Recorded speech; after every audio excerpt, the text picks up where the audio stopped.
கர்த்தராகிய இயேசு கிறிஸ்துவின் நாமத்தினால இங்க கூடியிருக்கிற சகோதர சகோதரிகளை வாழ்த்தி வரவேற்கிறேன். ஒருவன் கர்த்தராகிய இயேசு கிறிஸ்துவனிடத்தில் அன்பு கூறாமல் போனால் அவன் சபிக்கப்பட்டவனாய் இருக்க கடவன். கர்த்தர் வருகிறார் சொல்லி வசனம் எழுதியிருக்கு இல்லையா?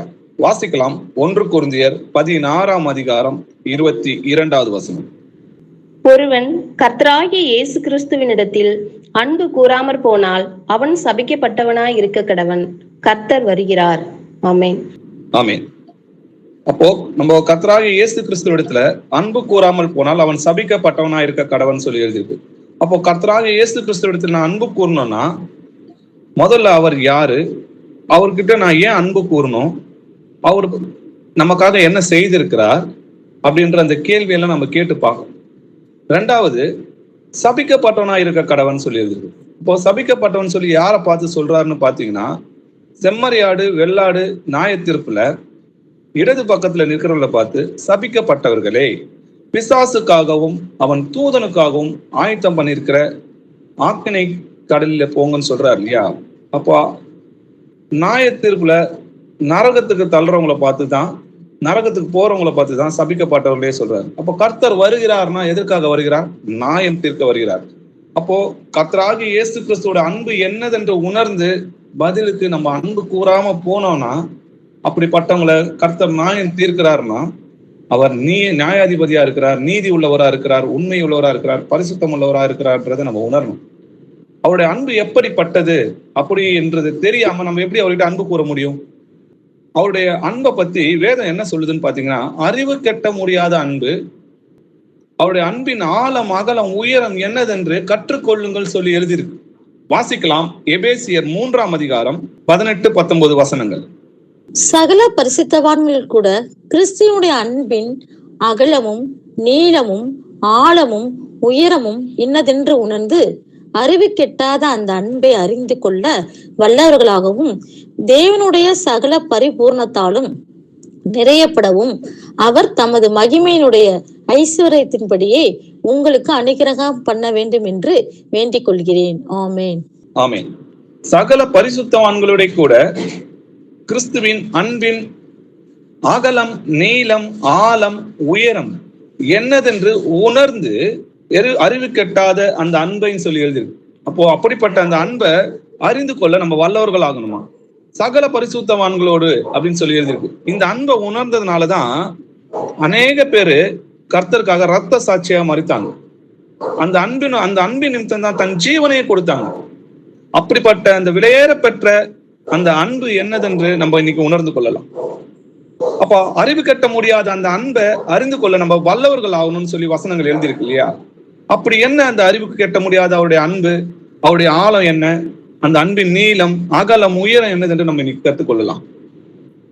அவர் சிலுவையின் மரணத்துல நமக்காக தம்முடைய ஜீவனை கொடுத்ததுனால அன்பு என்னதென்றது வெளிப்பட்டது இல்லையா? அப்போ அந்த அன்பை அவர் எப்படி வெளிப்படுத்தினார்னா, சிலுவையின் மரணத்தினால தன்னுடைய அன்பை வெளிப்படுத்தினாரு. அந்த அன்பை வெளிப்படுத்தும் போது அவர் யாருன்றது நம்ம எல்லாருக்குமே தெரியும். பிதாவாகிய தேவன் தான் நமக்கு குமாரனாக வெளிப்பட்டார் அப்படின்றது அநேக வசனங்கள் மூலமா ஒன் காட் என்ற தலைப்பு மூலமா நம்ம பார்த்திருக்கோம். அப்படிப்பட்ட பிதாவாகிய தேவன் தான் நமக்காக குமாரனா வந்து மாம்சத்தில் வெளிப்பட்டு நமக்கு ஜீவனை கொடுத்தார் இல்லையா? அப்போ அந்த சிலுவையில் மரணத்துல அவருக்கு சந்தோஷம் இருந்துச்சான்னு கேட்டீங்கன்னா சந்தோஷம் இருந்தது. அந்த பாடுகள் அவருக்கு சந்தோஷம் சொல்லி எழுதியிருக்கு. வாசிக்கலாம். எபிரேயர் 12 வசனம். அவர் தமக்கு முன் வைத்திருந்த சந்தோஷத்தின் பொருட்டு அவமானத்தை எண்ணாமல் சிலுவையை சகித்து தேவனுடைய சிங்காசனத்தின் வலது பாரிசத்தில் வீற்றிருக்கிறார். ஆமென். அவர் தமக்கு முன் வைத்திருந்த சந்தோஷத்தின் பொருட்டு, அவருக்கு முன்னாடி ஒரு சந்தோஷம் இருந்துச்சான்.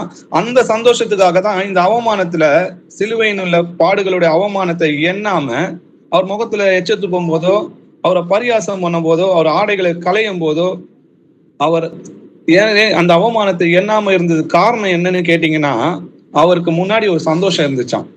அவர் தமக்கு முன் வைத்திருந்த சந்தோஷத்தின் பொருட்டு அவமானத்தை எண்ணாமல் சிலுவையை சகித்து தேவனுடைய சிங்காசனத்தின் வலது பரிசத்தில் வீற்றிருக்கிறார். அப்போ அவருக்கு முன்னாடி என்ன சந்தோஷம் இருந்தது? தேவனுடைய வலது பரிசத்துல வீற்றிருக்கிறதா? அவர் ஏற்கனவே பரலோகத்துல இருந்து தான் பூமிக்கு வந்தார் இல்லையா? பரலோகத்திலிருந்து இறங்கினவரும் பரலோகத்தில் இருக்கிறவனுமான மனுஷகுமாரனே அல்லாமல் பரலோகத்துக்கு ஏறினவன் ஒருவனும் இல்லைன்னு சொல்லி எழுதியிருக்கு. நான் வானத்திலிருந்து இறங்கி வந்த ஜீவாப்பன் சொல்றாரு. முதலாம் மனிதன் மண்ணால் உண்டானவன், இரண்டாம் மனிதன் வானத்திலிருந்து இறங்கி வந்த கர்த்தர். அவர் ஏற்கனவே வானத்திலிருந்து தான் இறங்கி வந்தார், பரலோக மகிமை துறந்து வந்தார். திரும்ப அதுக்காக அவர் சந்தோஷப்படல. அவருக்கு முன்னாடி என்ன சந்தோஷம் இருந்துச்சுன்னா, உங்களையும் என்னையும் தேவனுடைய ராஜ்யத்துல கொண்டு வந்து சேர்க்கணும், உங்களுக்கு நித்திய ஜீவனை கொடுக்கணும், மரண பயத்துல இருந்தவங்க எல்லாருக்கும் விடுதலையை கொடுக்கணும் அப்படின்றதுக்காக தான், நமக்காக தான், நம்ம சந்தோஷமா இருக்கணும்ன்றதுக்காக தான், நம்ம நித்திய ஜீவனுக்குள்ள போக போறோன்ற அந்த சந்தோஷத்துக்காக தான் என்ன பண்ணாருன்னா அந்த அவமானத்தை சகித்தார்னு சொல்லி எழுதிருக்கு. அவருக்கு என்ன சந்தோஷம் இருந்துச்சுன்னு பாருங்க. எபிரேயர் 2ஆம் அதிகாரம் 9-10 வசனங்கள். என்றாலும் தேவனுடைய கிருபையினால் ஒவ்வொருவருக்காகவும் மரணத்தை ருசி பார்க்கும்படிக்கு தேவ தூதரிலும் சற்று சிறியவராக்கப்பட்டிருந்த இயேசு மரணத்தை உத்தரித்தது நிமித்தம் மகிமையினாலும் கனத்தினாலும் முடிசூட்டப்பட்டதை காண்கிறோம்.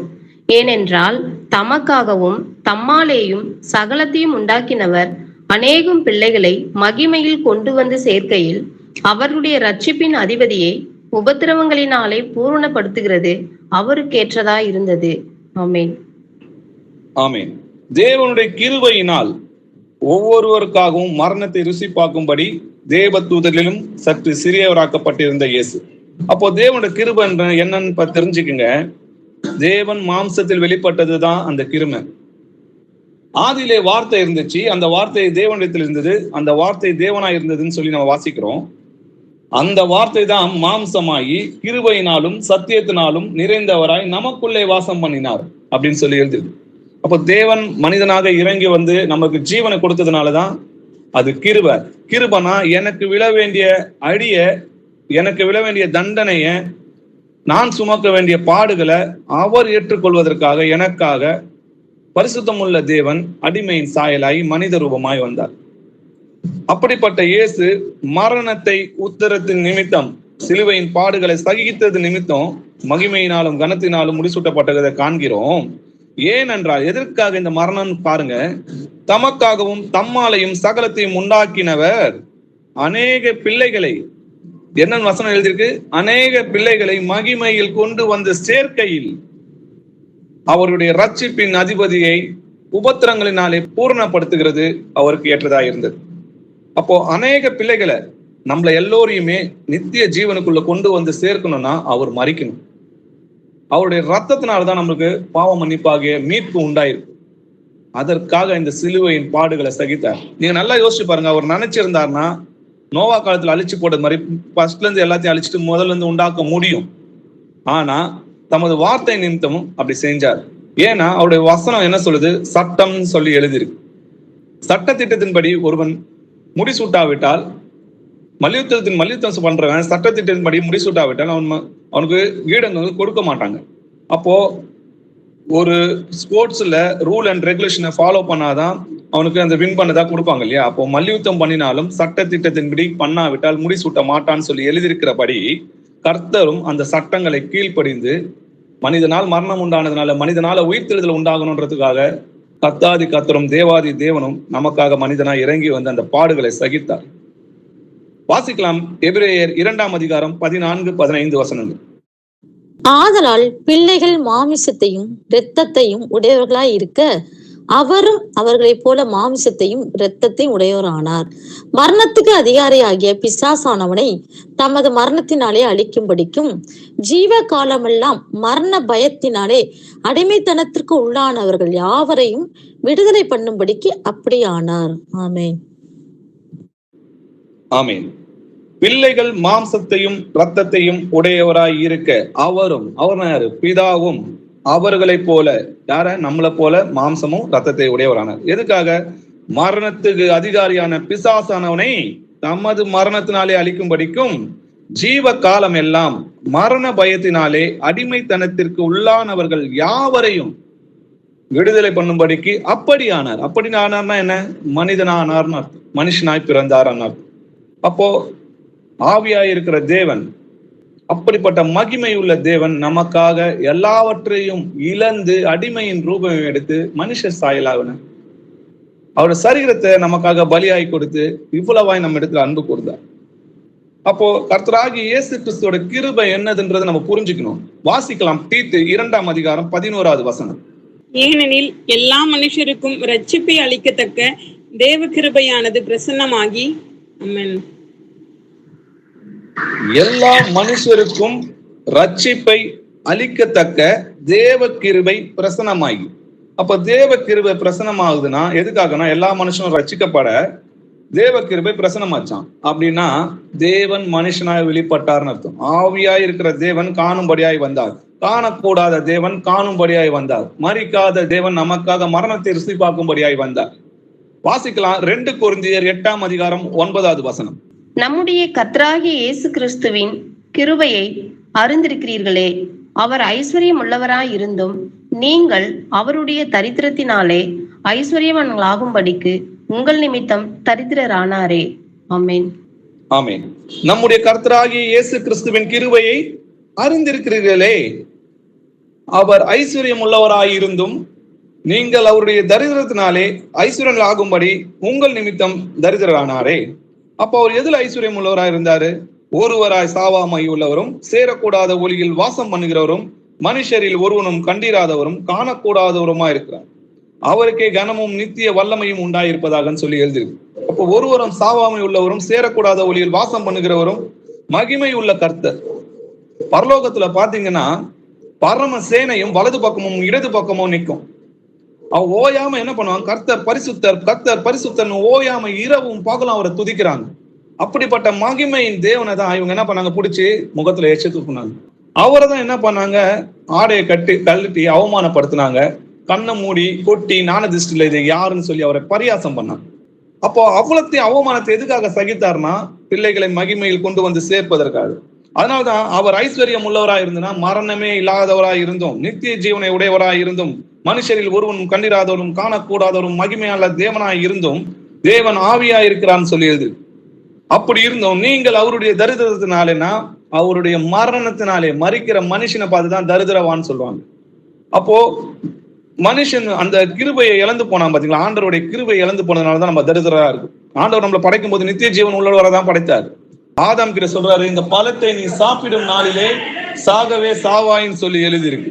அப்போ இந்த பழத்தை நீ சாப்பிடும் நாள்ல தான் நீ சாகவே சாவாயினா அதுக்கு முன்னாடி மரணம் இல்லாத வாழ்க்கையை தான் ஆதாமுக்கு உண்டாக்குனாரு.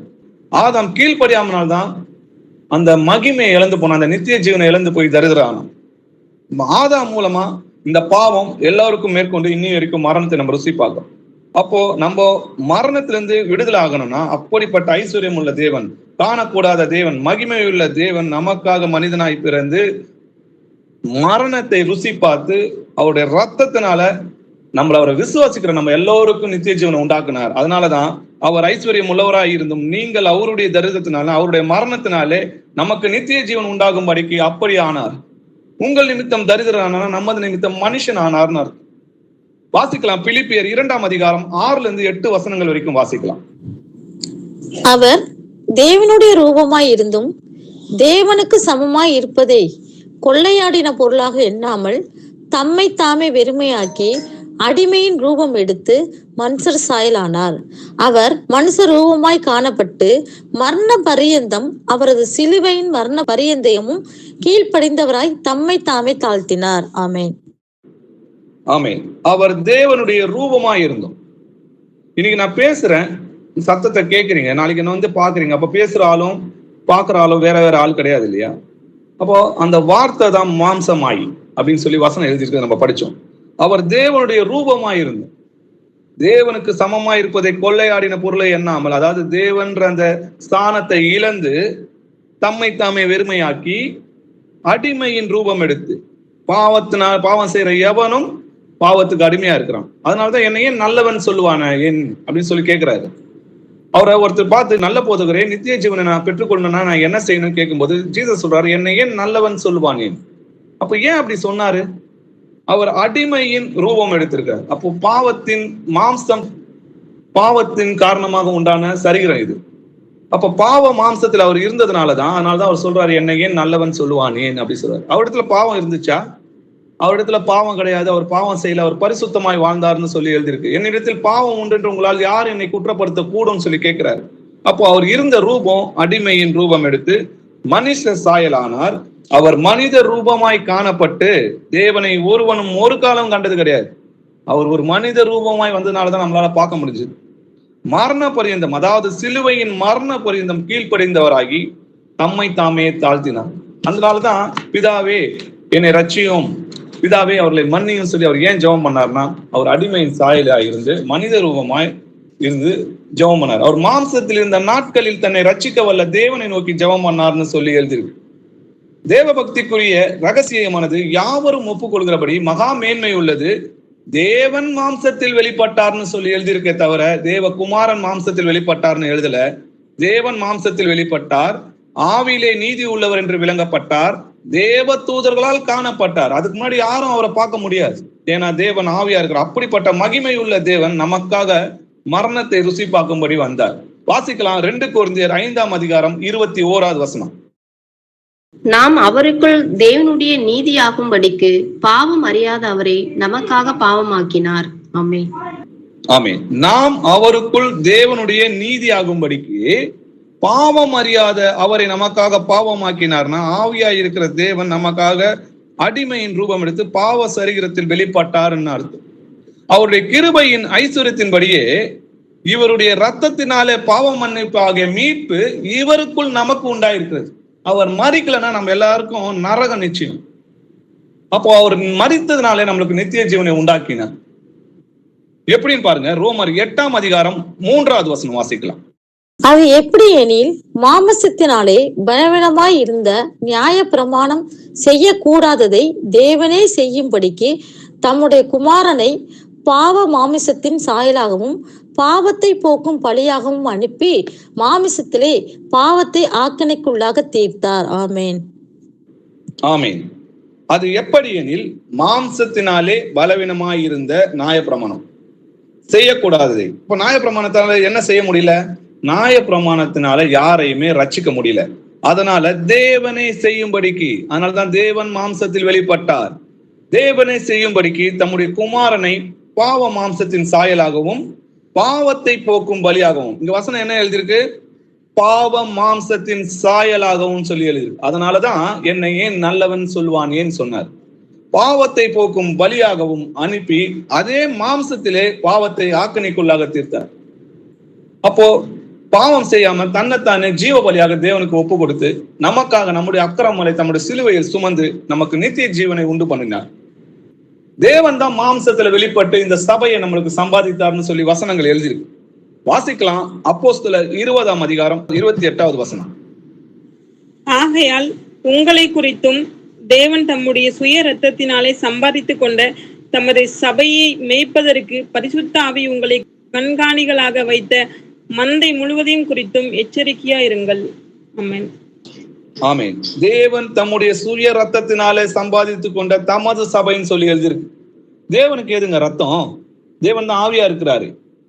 அப்போ தேவன் தம்முடைய சுய ரத்தத்தினால சம்பாதித்த சபைனா, தேவன் மாம்சத்தில் வெளிப்பட்டு நமக்காக ஜீவனை கொடுத்து சம்பாதித்த சபைன்னு சொல்லி அர்த்தம். அதை மேய்ப்பதற்கு பரிசுத்த ஆவி உங்களை கண்காணியாக வைத்த மந்தை முழுவதையும் குறித்து எச்சரிக்கையா இருங்கன்னு சொல்லி எழுதி.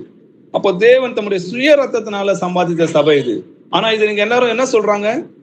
இது என்னுடைய சபை, எங்க சபைன்றாங்க. இது கர்த்தருடைய சபை, கர்த்தருடைய சுய ரத்தத்தினால சம்பாதித்து கொண்ட சபை. அப்போ தேவன் தான் தம்முடைய சுய ரத்தத்தினால சம்பாதித்த சபைன்னு சொல்லி எழுதிருக்கு. இப்போ தேவன் நமக்காக மனிதனா இறங்கி வந்து நம்மளை ரட்சித்ததை, அந்த அன்பை என்னன்றதே உணராம அவர் வேற இவர் வேற அவங்க எப்படி அன்பு கூற முடியும்? அப்போ நம்முடைய கர்த்தராகிய இயேசு கிறிஸ்து நம்ம வைத்த அன்பு என்னன்றதை பார்க்கலாம். 1 யோவான் 3ஆம் அதிகாரம் 16வது வசனம். அவர் தம்முடைய ஜீவனை நமக்காக கொடுத்ததினாலே அன்பு இன்னதென்று அறிந்திருக்கிறோம். நாமும் சகோதரருக்காக ஜீவனை கொடுக்க கடனாளிகளாய் இருக்கிறோம். ஆமென். அவர் தம்முடைய ஜீவனை நமக்கு கொடுத்ததுனாலே அன்பு என்னதென்று அறிந்திருக்கிறோம். அப்ப அதுக்கு முன்னாடி அன்பு இருந்துச்சுன்னா கேட்டா இல்ல, அது மாம்ச அன்பு. ஒரு தகப்பன் தான் பிள்ளைகிட்டத்திலும் மனைவி புருஷங்கிட்டையும் இல்ல பிள்ளைகள் தகப்பங்கிட்டையும் காட்டுற அன்பு என்னன்னு பாத்தீங்கன்னா ரத்த சம்பந்தமான அன்பு, அது மாம்ச அன்பு. இது விலங்குகிட்டே இருக்கும். ஆனா நம்ம சத்துருக்களா இருக்கும்போது, நம்ம தேவனை அறியாது இருக்கும்போது, துன்மார்க்கனா இருக்கும்போது, நம்ம விக்கிராராதனை பண்ணி இருக்கும்போது, வேசித்தனம் பண்ணி இருக்கும்போது, இந்த உலகத்துக்கு அடிமையா இருக்கும்போது, அப்படி இருந்தும் நம்மை தேடி வந்த அந்த அன்பு, அவர் தம்முடைய ஜீவனை நமக்காக கொடுத்ததுனாலே அன்பு என்னதென்று அறிந்திருக்கும். அப்பதான் முதல் அன்புன்றது வெளிப்பட்டது. வாசிக்கலாம் 1 யோவான் 4ஆம் அதிகாரம் 9-10 வசனங்கள் வாசிக்கலாம். தம்முடைய ஒரே பேரான குமாரனாலே நாம் பிழைக்கும்படிக்கு தேவன் அவரை இவ்வுலகத்திலே அனுப்பினதனால் தேவன் நம்மேல் வைத்த அன்பு வெளிப்பட்டது. நாம் தேவனிடத்தில் அன்பு கூர்ந்ததினால் அல்ல, அவர் நம்மிடத்தில் அன்பு கூர்ந்து நம்முடைய பாவங்களை நிவர்த்தி செய்கிற கிருபாதார பலியாக தம்முடைய குமாரனை அனுப்பினதனால் அன்பு உண்டாயிருக்கிறது. ஆமேன். ஆமேன். நாம் தேவனிடத்தில் அன்பு கூர்ந்ததால அல்ல, அவர் நம்மிடத்தில் அன்பு கூர்ந்து. நம்ம அதுக்கு முன்னாடி எப்படி இருந்தோம்? சத்துருக்களா இருந்தோம். அந்த வசனங்கள்லாம் வாசிக்கலாம்.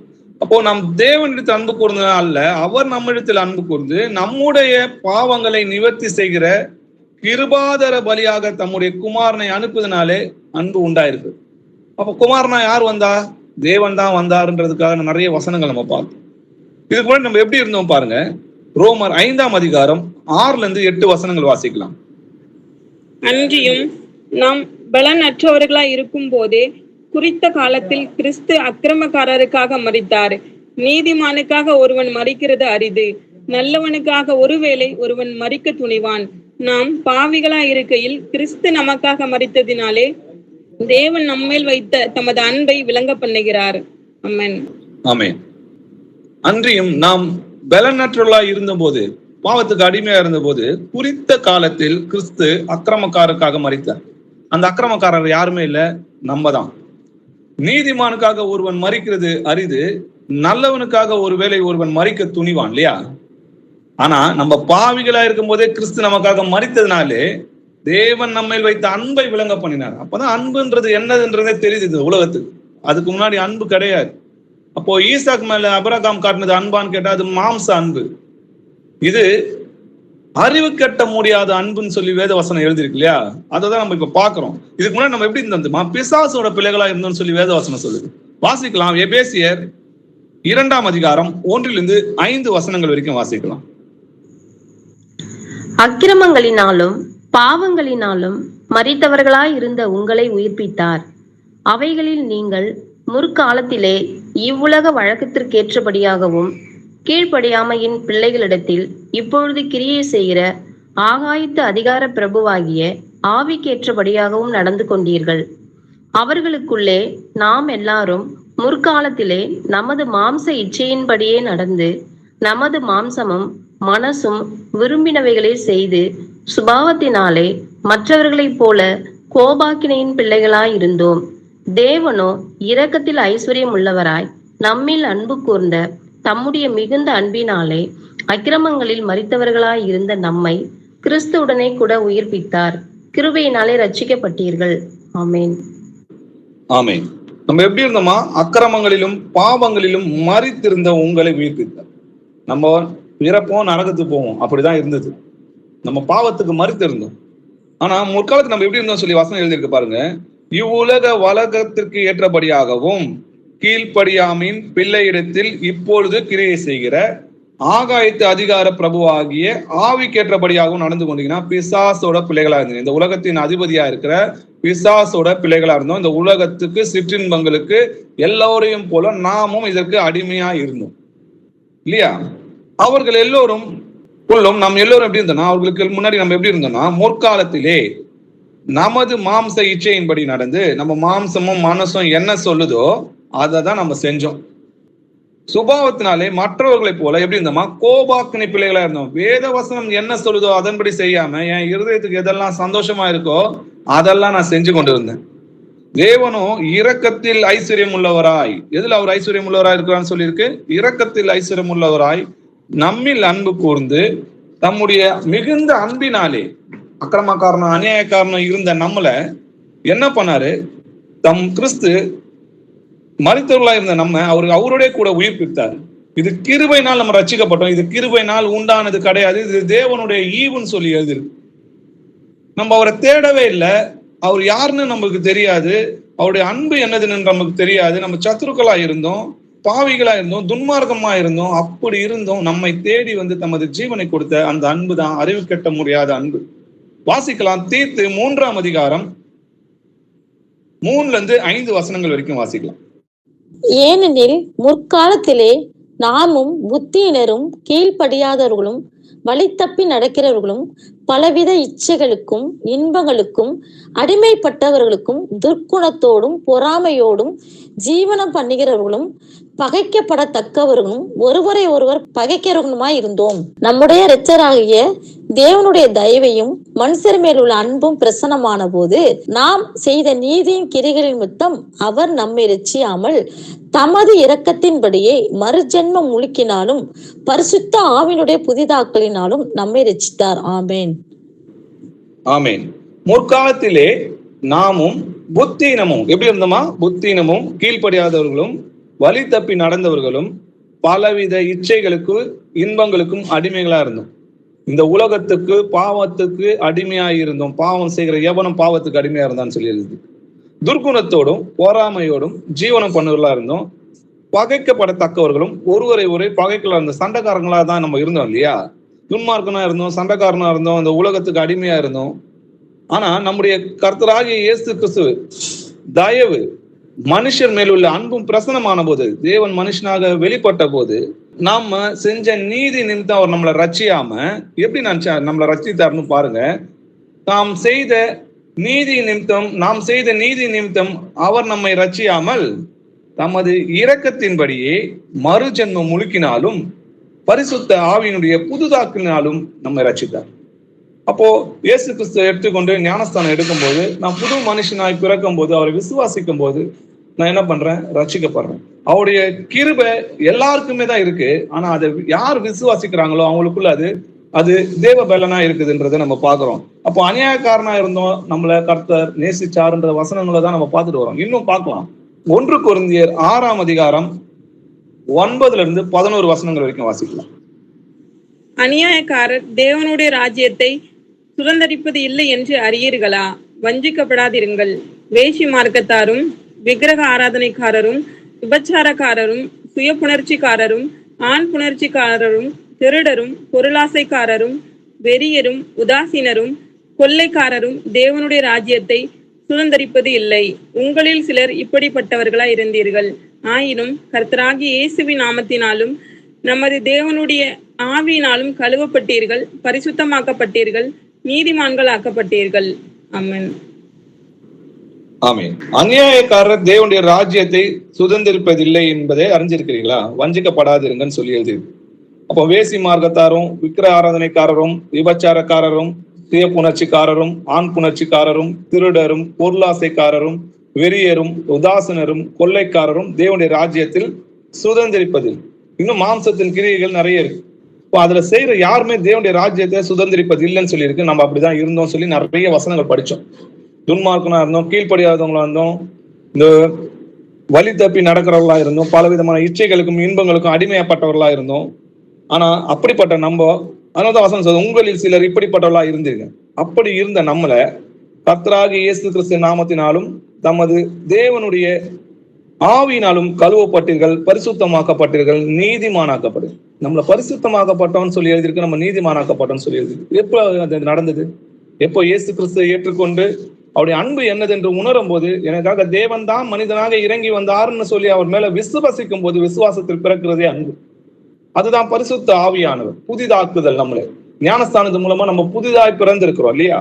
அவர் பாருங்க, துன்மார்க்கனா இருந்தோம், பாவியா இருந்தோம், அநியாயக்காரா இருந்தோம், நம்மளை பார்த்து சொல்றாரு என்னுடைய பிள்ளைகள்னு சொல்லி இல்லையா? நாம் தேவனுடைய பிள்ளைகள் என்று அழைக்கப்படுகிறதுனாலே பிதாவானவர் நமக்கு பாராட்டின அன்பு எவ்வளவு பெரிது என்று பாருங்க. அப்படிப்பட்ட துன்மார்க்கனா இருந்த நம்மளை போய் என்னுடைய பிள்ளைகள்னு சொல்றாரு. அவர் நம்மள பிள்ளைகள் சொல்லி அழைக்கிறதுனால பிதா நமக்கு பாராட்டின அன்பு எவ்வளவு பெருசுன்றதை யோசிச்சு பாருங்க. அப்படிப்பட்ட அன்பு நம்மளுடைய தேவனுடைய அன்பு. வாசிக்கலாம், எபேசியர் 5ஆம் அதிகாரம் 2வது வசனம். கிறிஸ்து நமக்காக தம்மை தேவனுக்கு சுகந்த வாசனையான காணிக்கையாகவும் பலியாகவும் ஒப்பு கொடுத்து நம்மில் அன்பு கூர்ந்தது போல நீங்களும் அன்பிலே நடந்து கொள்ளுங்கள். ஆமேன். ஆமேன். அப்போ இவ்வளவு பெரிய அன்பு என்னதென்று நமக்கு தெரிஞ்சிருக்கு இல்லையா? அப்படிப்பட்ட அந்த அன்பை நம்ம ருசி பார்த்திருக்கோம் இல்லையா, அவர் எப்படின்றதை நம்ம பார்த்திருக்கோம். அப்போ நம்ம என்ன பண்ணோம், நம்மில் அன்பு கூர்ந்தது போல நீங்களும் அன்பிலே நடந்து கொள்ளுங்கள். அப்ப இயேசு கிறிஸ்து நம்ம கிட்ட அன்பு காட்டினது போல நாமும் அன்பிலே நடந்து கொள்ளணும்னு சொல்லி எழுதிருக்கு. அப்ப அன்பில நடக்கிறதுனா என்ன அப்படின்ற இந்த கேள்வியை கேட்டு பார்க்கணும் இல்லையா. வாசிக்கலாம், அன்புல நடக்கிறதுனா என்னன்னு பார்க்கலாம். 2 யோவான் 1ஆம் அதிகாரம் 6வது வசனம். நாம் அவருடைய கற்பனையின்படி நடப்பதே அன்பு. நீங்கள் ஆதி முதல் கேட்டிருக்கபடியே நடந்து கொள்ள வேண்டியது கற்பனை இதுவே. ஆமேன். ஆமேன். நாம் அவருடைய கற்பனைகளின்படி நடப்பதே அன்பு. நாம் தேவனுடைய கற்பனைகளை கை கொள்வதே அவரிடத்தில் அன்பு கூறுவதாம். அவருடைய கற்பனைகள் பாரமானவைகள் அல்லன்னு சொல்லி எழுதியிருக்கு. நான் கர்த்தரை நேசிக்கிறேன்னா, என் கர்த்தரிடத்தில் நான் அன்பு கூறேன்னா, அப்போ அவருடைய கட்டளைகளை நான் கை கொள்கிறது மூலமா தான் நான் அவரிடத்தில் அன்பு கூறுகிறேன்றதை நான் காட்ட முடியுமே தவிர, சும்மா கர்த்தாவே கர்த்தாவை நோக்கி கூப்பிடுறதுனால, அவர் பைபிள் சும்மா எடுத்து படிச்சுட்டு நம்ம வேஷம் போடுறதுனால ஆண்டவரை நான் நேசிக்கிறேன்னு சொன்னா அது பொய்யா இருக்குதுன்னு சொல்லி எழுதியிருக்கு. நான் என் பிதாவின் கற்பனைகளை கை கொண்டு அவருடைய அன்பிலே நிலைத்திருந்தது போல நீங்களும் என் கற்பனைகளை கை கொண்டிருந்தால் என்னுடைய அன்பிலே நிலைத்திருப்பீங்கன்னு சொல்லி எழுதியிருக்கு. அப்ப நம்ம அவருடைய கற்பனைகளை கை கொண்டோம்னா நம்ம அவருக்குள்ள நிலைத்திருக்கிறோன்றதை அதனால நம்ம அறிந்து கொள்ளலாம். வாசிக்கலாம் 1 யோவான் 2ஆம் அதிகாரம் 4-5 வசனங்கள். அவரை அறிந்திருக்கிறேன் என்று சொல்லியும் அவருடைய கற்பனைகளை கை கொள்ளாதவன் பொய்யனா இருக்கிறான், அவனுக்குள் சத்தியம் இல்லை. அவருடைய வசனத்தை கை கொள்ளுகிறவனிடத்தில் தேவ அன்பு மெய்யாக பூரணப்பட்டிருக்கும். நாம் அவருக்குள் இருக்கிறோம் என்பதை அதனாலே அறிந்திருக்கிறோம். ஆமென். ஆமென். அவரை அறிந்திருக்கிறோம் என்று சொல்லியும் அவருடைய கற்பனை கை கொள்ளாதவன் பொய்யனாய் இருக்கிறான், அவனுக்குள் சத்தியம் இல்லைன்னு சொல்லி எழுதுது. அப்ப நான் தேவன் எனக்குள்ள இருக்கிறாருன்னா, நான் அவர் என்னை அறிந்திருக்கிறேன்னா, அப்போ அவருடைய கற்பனைகளை நான் கை கொள்ளணும். அப்படி நான் கற்பனை கை கொள்ளனா நான் பொய்யனா இருக்கிறேன், அவனுக்குள் சத்தியம் இல்லைன்னா தேவனோட ஆவி அவனுக்குள்ள இல்லை. ஏன்னா நானே வழியும் சத்தியமும் ஜீவனுமா இருக்கிறேன்னு சொல்லி எழுதியிருக்கு. அவருடைய வசனத்தை கை கொள்கிற இடத்தில் தேவ அன்பு மெய்யாகவே பூரணப்பட்டிருக்கிறது. ஆண்டவர் என்ன சொல்றாரோ அதை நம்ம அப்படியே கீழ்ப்படிஞ்சு நடக்கும்போது நாம் அவருக்குள் இருக்கிறோம் என்பதை அதனாலே நம்ம என்ன பண்ணலாமா அறிந்து கொள்ளலாம்னு சொல்லி எழுதியிருக்கு. அவரில் நிலைத்திருக்கிற எவனும் பாவம் செய்கிறதும் இல்லை, பாவம் செய்கிற எவனும் அவரை காணவும் இல்லை, அவரை அறியவும் இல்லை. அவர் என்ன பண்ணுவார், நமக்குள்ள நியாயத்தை குறித்தும் நீதியை குறித்தும் நியாயத்தீர்ப்பை குறித்தும் கண்டித்து உணர்த்துவார். அதனால நம்ம பாவம் செய்ய மாட்டோம். பாவத்திலிருந்து நம்மை விடுதலை ஆக்குவோம், கர்த்தர் நம்மை விடுதலை ஆக்குவார். 1 பேதுரு 4ஆம் அதிகாரம் 1-2 வசனங்கள் வாசிக்கலாம். இப்படி இருக்க கிறிஸ்து நமக்காக மாம்சத்திலே பாடுபட்டபடியால் நீங்களும் அப்படிப்பட்ட சிந்தையை ஆயுதமாக தரித்துக் கொள்ளுங்கள். ஏனென்றால் மாம்சத்தில் பாடுபடுகிறவன் இனி மாம்சத்தில் இருக்கும் காலம் வரைக்கும் மனுஷருடைய இச்சைகளின்படி பிழைக்காமல் தேவனுடைய சித்தத்தின்படியே பிழைக்கத்தக்கதாக பாவங்களை விட்டு ஓய்ந்திருப்பான். ஆமென். இப்படி இருக்க கிறிஸ்து நமக்காக மாம்சத்திலே பாடுபட்டபடியால் நீங்களும் அப்படிப்பட்ட சிந்தை என்ன பண்ணுமா ஆயுதமாக தரித்துக் கொள்ளணுமா. கர்த்தர் என்ன பண்ணாரு, நமக்கு முன்பு ஒரு சந்தோஷம் இருந்துச்சு இல்லையா, பிள்ளைகளை மகிமையில கொண்டு சேர்க்கணும்ன்ற அந்த சந்தோஷத்துக்காக அந்த அவமானத்தை சகித்தாருன்றத பாக்குறோம். அப்போ நம்மளும் நமக்கு கிடைக்க போற நித்திய ஜீவனுக்காக என்ன பண்ணணும், இன்னைக்கு இருக்கிற இந்த உலக கவலைகள், இந்த மயக்கம், இந்த சிற்றின்பம், இது எல்லாத்தையும் வெறுத்து நமக்கு கிடைக்க போறது நித்திய ஜீவன். அவர் எப்படி நம்மளுக்காக எல்லாவற்றையும் இழந்துட்டு நித்திய ஜீவனை பெற்றுக்கொள்ளணுன்றதுக்காக எல்லாவற்றையும் சிலுவின் மரணத்துல பாடுகளை சகித்தாரோ அதே பாடுகள் நமக்கும் உண்டு என்று அறிந்து என்ன பண்ணோம், அந்த சிந்தையை நம்ம ஆயுதமாக தரித்துக் கொள்ளணும். அவருடைய பாடுகள் பட்டால் அவருடைய நம்ம அரசாளுவோம்னு சொல்லி எழுதியிருக்கு. அதனால மாம்சத்தில் பாடுபடுகிறவன் இனி மாம்சத்தில் இருக்கும் காலம் வரைக்கும் மனுஷனுடைய இச்சையின்படி பிழைக்காம தேவனுடைய சித்தத்தின்படி பிழைக்கத்தக்கனா தேவனுடைய வசனம் என்ன சொல்லியிருக்கோ அதன்படி நம்ம நடப்போமானா பாவங்களை விட்டு ஓய்ந்திருப்போம். அப்போ ஆண்டவருடைய கட்டளின்படி நம்ம நடக்கிறோம்னா நம்ம பாவம் செய்ய மாட்டோம். ஏன்னா அந்த வசனம் நம்ம இருதயங்களை தற்பித்திருக்கு. தேவனுடைய வித்து உங்களுக்குள்ள இருப்பதால் நீங்க பாவம் செய்ய உங்களால முடியாது. பொய் சொல்லாதிருப்பாயாக அப்படின்னு எழுதியிருக்கு. அப்ப அந்த வசனம் நம்ம இருதயங்கள் இருக்கும்போது நம்ம பொய் சொல்ல மாட்டோம். ஏன்னா அந்த வித்து நம்ம இருதயங்கள்ல எழுதி இருக்குது. ஆகையால் நீங்கள் சரிகளை இச்சையின்படி பாவத்திற்கு கீழ்ப்படியத்தக்கதாக சாவுக்கு ஏதுவான உங்கள் சரீரத்தில் பாவம் ஆளாதிருப்பதாகன்னு சொல்லி வசனம் எழுதியிருக்கு. அப்போ நீங்கள் சரிகிற இச்சையின்படி பாவத்திற்கு கீழ்ப்படியத்தக்கதாக சாவுக்கு ஏதுவான உங்கள் சரீரத்தில் பாவம் ஆளாதிருப்பதாக. அப்போ நம்ம பாவம் செய்யறதுக்காக நம்ம சரீரத்தை கீழ்ப்படிய ஒப்பு கொடுக்க கூடாது. எப்போ நம்ம தேவனுக்கு அடிமையா இருக்கிறோம், எப்போ நம்ம ஜீவனை கொண்டு நம்ம மீட்டு கொண்டோம், நம்ம கிரயத்துக்கு கொல்லப்பட்டிருக்கிறோம். இனி நமக்காக நம்மளுடைய சித்தத்தின்படி வாழ முடியாது. ஆவியானவர் என்ன சொல்றாரோ, வசனம் என்ன சொல்லுதோ அதுதான் நீதி, அதுதான் சத்தியம், அதன்படி நடக்கிறது தான் அன்பு. வாசிக்கலாம் ரோமர் 6ஆம் அதிகாரம் 19வது வசனம். உங்கள் மாமிசம் பலவீனத்தின் மித்தம் மனுஷர் பேசுகிற பிரகாரமாய் பேசுகிறேன். அக்கிரமத்தை நடப்பிக்கும்படி முன்னே நீங்கள் உங்கள் அவயங்களை அசுத்தத்திற்கும் அக்கிரமத்திற்கும் அடிமையாக ஒப்பு கொடுத்தது போல இப்பொழுது பரிசுத்தமானதை நடப்பிக்கும்படி உங்கள் அவயங்களை நீதிக்கு அடிமைகளாக ஒப்பு கொடுங்கள். ஆமேன். ஆமேன்.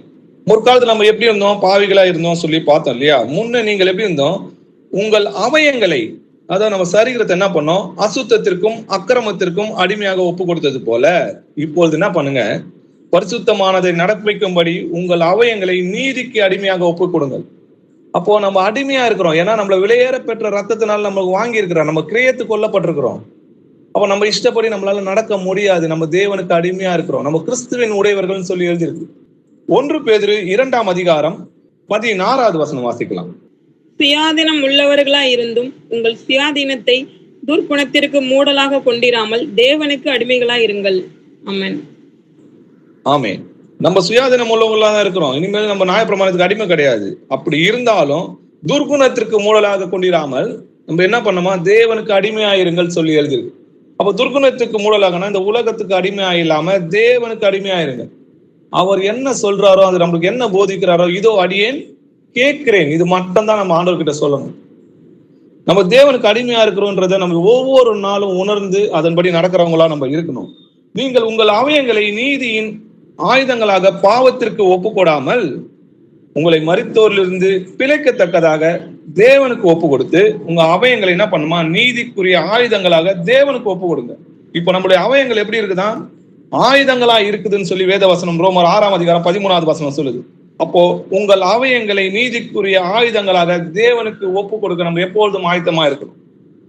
வாசிக்கலாம் ரோமர் 6ஆம் அதிகாரம் 16ல இருந்து 18 வசனங்கள் வரைக்கும். மரணத்துக்கு ஏதுவான பாவத்துக்கானாலும் நீதிக்கு ஏதுவான கீழ்ப்படிதலுக்கானாலும் எதற்கு கீழ்ப்படியும்படி உங்களை அடிமைகளாக ஒப்பு கொடுக்கிறீர்களோ அதற்கே கீழ்ப்படுகிற அடிமைகளாய் இருக்கிறீர்கள் என்று அறியீர்களா? முன்னே நீங்கள் பாவத்திற்கு அடிமைகளாய் இருந்தும் இப்பொழுது உங்களுக்கு ஒப்புவிக்கப்பட்ட உபதேச சட்டத்திற்கு நீங்கள் மனப்பூர்வமாய் கீழ்ப்படிந்ததினாலே தேவனுக்கு ஸ்தோத்திரம். பாவத்தினின்று நீங்கள் விடுதலையாக்கப்பட்டு நீதிக்கு அடிமைகளானீர்கள். ஆமேன். ஆமேன். மரணத்துக்கு ஏதுவான பாவமா இருந்தாலும் சரி, நீதிக்கு ஏதுவானாலும் சரி, எதற்கு நம்ம கீழ்ப்படியத்துக்கு நம்மளை ஒப்பு கொடுக்கிறோமோ அதற்கு நம்ம அடிமையா இருக்கிறோம். முன்ன எப்படி இருந்தோம்? பாவம் செய்யறதுக்கு நம்மள சரீரத்தை ஓடணும் இல்லையா? அடிமையா இருந்தோம், அதுக்கு ஓடணும், அதுக்கு பிரயாசப்பட்டோம். அப்படி அந்த உலக சிற்றின்பங்கள்ல என்ன பண்ணோம்? புலண்டு திருந்திருந்தோம், அசுத்தமானதை நடப்பித்தோம். அப்போ அதுக்கு அடிமையா இருந்தோம். இப்போ நீதிக்கு அடிமையாக நம்ம ஒப்பு கொடுத்துருக்கிறோம் இல்லையா? அப்ப நம்ம எதற்கு நம்மளை ஒப்பு கொடுக்குறோமோ அதுக்கு நம்ம அடிமையா இருக்கோம். அப்போ முதல்ல நம்ம பாவத்துல இருந்து வெளியே வரணும்னா, பாவம் செய்யாம நம்மளை காத்துக்கொள்ளணும், முதல்ல தேவனுக்கு அடிமையாக நம்மளை ஒப்பு கொடுக்கணும். முன்னே நீங்கள் பாவத்துக்கு அடிமைகளாய் இருந்தும் இப்பொழுது உங்களுக்கு ஒப்புவிக்கப்பட்ட உபதேச சட்டம் சொல்லி எழுதியிருக்கு.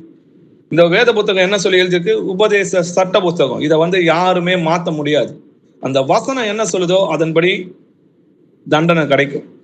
என்னுடைய வசனமே கடைசி நாள்ல நியாயம் தீர்க்கும்னு சொல்லி எழுதியிருக்கு. அப்போ அந்த வசனம் என்ன சொல்லுதோ அதன்படி நம்ம நடக்கலன்னா நிச்சயமா தண்டனை இருக்கு இல்லையா? அப்போ அந்த உபதேச சட்டத்துக்கு பயந்து கிடையாது, நீங்கள் மனப்பூர்வமாய் கீழ்ப்படிந்ததுனாலே தேவனுக்கு ஸ்தோத்திரம். தேவன் என்ன நரகத்துக்கு தள்ளிடுவாரு, ஐயோ நான் நரகத்துக்கு போயிடுவேன் அப்படி சொல்லி நம்ம கீழ்ப்படியில. இப்போ அது நியாயப்பிரமாணம். இப்போ எப்படின்னா, தேவன் என் மீது கொண்ட அன்பு, அந்த அறிவு கட்ட முடியாத அந்த அன்பு என்னதென்று உணர்ந்து அவரை நம்ம துக்கப்படுத்த கூடாதுன்னு சொல்றதுக்காக அந்த பாவம் செய்யாம அவருக்குள் நம்ம நிலைத்திருப்பதற்காக மனப்பூர்வமா அவருக்கு கீழ்ப்படிந்ததுனாலே அவருக்கு நமக்கு என்ன சொல்றாரு? தேவனுக்கு ஸ்தோத்திரம் சொல்றாரு. பாவத்திலிருந்து நீங்கள் விடுதலையாக்கப்பட்டு இப்ப நம்ம எதற்கு அடிமையா இருக்கிறோமா? நீதிக்கு அடிமையிலானீர்கள்னா நம்ம கர்த்தருக்கு அடிமையா இருக்கிறோம், தேவனுக்கு அடிமையா இருக்கிறோம்ன்றத புரிஞ்சுக்கணும். சரி, அதனால நம்மளுக்கு என்ன பலன் அப்படின்னு நம்ம கேட்டு பார்க்கலாம் இல்லையா? ரோமர் 6ஆம் அதிகாரம் 20ல இருந்து 22 வசனங்கள் வரைக்கும் வாசிக்கலாம். பாவத்திற்கு நீங்கள் அடிமைகளாய் இருந்த காலத்தில் நீதிக்கு நீங்கிறவராய் இருந்தீர்கள். இப்பொழுது உங்களுக்கு வெட்கமாய் தோன்றுகிற காரியங்களினாலே அக்காலத்தில் உங்களுக்கு என்ன பலன் கிடைத்தது? அவைகளின் முடிவே மரணமே. இப்பொழுது நீங்கள் பாவத்தினின்று விடுதலையாக்கப்பட்டு தேவனுக்கு அடிமைகளானதினால் பரிசுத்தமாக்குதல் உங்களுக்கு கிடைக்கும் பலன், முடிவோ நித்திய ஜீவன். ஆமேன். ஆமேன். நல்லா பாருங்க, பாவத்திற்கு நீங்கள் அடிமையாயிருந்த காலத்துக்கு நீதிக்கு நீங்களாயிருந்தோம். இப்பொழுது உங்களுக்கு வெட்கமாக தோன்றுகிற காரியத்தினாலே அக்காலத்திலே உங்களுக்கு என்ன பலன் கிடைத்ததுன்னா, நம்ம அந்த முற்காலத்துல பாவிகளா இருந்து துன்மார்க்கமா செஞ்சோம் இல்லையா, அதுக்காக நம்ம இன்னைக்கு வெக்கப்படுறோம். ஒரு தடவை நம்ம ரோமன் கேத்தலிக் சர்ச்சுக்கு போனதுக்காகவும் வெக்கப்படுறோம், நம்ம துன்மார்க்கமா இருந்ததுக்காக வெக்கப்படுறோம், நான் குடிச்சதுக்காக எல்லாம் வெக்கப்படுறேன், நான் செஞ்ச பாவங்களுக்காக எல்லாம் வெக்கப்படுறேன், நான் செஞ்ச அநியாயங்களுக்காக எல்லாம் இப்ப நான் வெக்கப்படுறேன். இதனால நம்மளுக்கு அன்னைக்கு செஞ்ச பாவத்தினால நமக்கு என்ன கிடைச்சது? அவைகள் முடிவு மரணம். அது உலகத்துக்கு ஒரு ஈரோஷம் மாதிரி இருக்கலாம், ஆனா அதோட முடிவு மரணம். இப்பொழுதோ நீங்கள் பாவத்திலிருந்து விடுதலையாக்கப்பட்டு, எப்போ நம்ம கர்த்தராகிய இயேசு கிறிஸ்துவோட அன்பை உணர்ந்து அவரை ஏற்றுக்கொண்டோமோ, எப்போ அவரை விசுவாசிக்கிறோமோ, அப்போவே பாவத்திலிருந்து விடுதலையாக்கப்பட்டு தேவனுக்கு அடிமையானதினால் பரிசுத்தமாக்குதல் உங்களுக்கு கிடைக்கும் பலனு, முடிவோ நித்திய ஜீவன் சொல்லியது. இப்போ மரணம் இல்லாத வாழ் வசனம் சொல்லுது, இயேசு கிறிஸ்து எவனமா இருக்கிறாரோ அவ்வனமாக நம்ம அவரை தரிசிக்க போறோமா. இப்போ தேவ பிள்ளைகளா இருக்கிறோம். இனி அவர் வெளிப்படும் போது எப்படி இருக்கும்னு அறியல, ஆனாலும் அவர் வெளிப்படும் போது அவர் இருக்கிற வண்ணமாக நாமளும் அவரை தரிசிப்பதால் அவருக்கு ஒப்பாய் இருப்போம்னு சொல்லி எழுதியிருக்கு. அவருக்கு ஒப்பாய் மாற்றுகிறார்னா அந்த அன்பு எவ்வளவு பெரிய அன்புன்றதை பாருங்க. நான் ஜெயம் கொண்டு பிதாவின் சிங்காசனத்தில் உட்கார்ந்தது போல ஜெயம் கொள்கிறேன் எவனோ என்னோட கூட என்னோட சிங்காசனத்தில் உட்கார வைப்பேன்னு சொல்றாரு. தகப்பன் மட்டுமே பிள்ளைகளை தன்னுடைய சிங்காசனத்தில் உட்கார வைப்பார். அளவு கெட்ட முடியாத அன்பு. தூதர்கள் யாரும் அவருக்கு முன்னாடி உட்கார முடியாது. இது வலது பக்கம் இடது பக்கம் நிற்கிற தூதர்கள்னு சொல்லி எழுதி. அவர் தேவ தூதருக்கு கை கொடாமல் அபிரகாமோட சந்நிதிக்கு கை கொடுத்தாருன்னு சொல்லி எழுதி. எத்தனை பேர் இயேசு கிறிஸ்துவை விசுவாசிக்கிறோமோ அத்தனை பேரும் அபிரகாமோட சந்நிதி.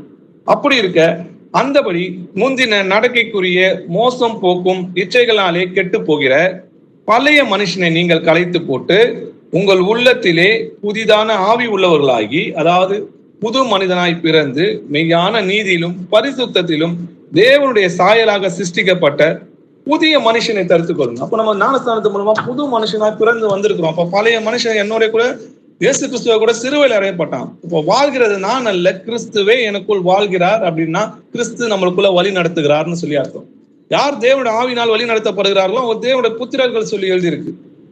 வாசிக்கலாம். 1 பேதுரு 1ஆம் அதிகாரம் 14-15 வசனங்கள்.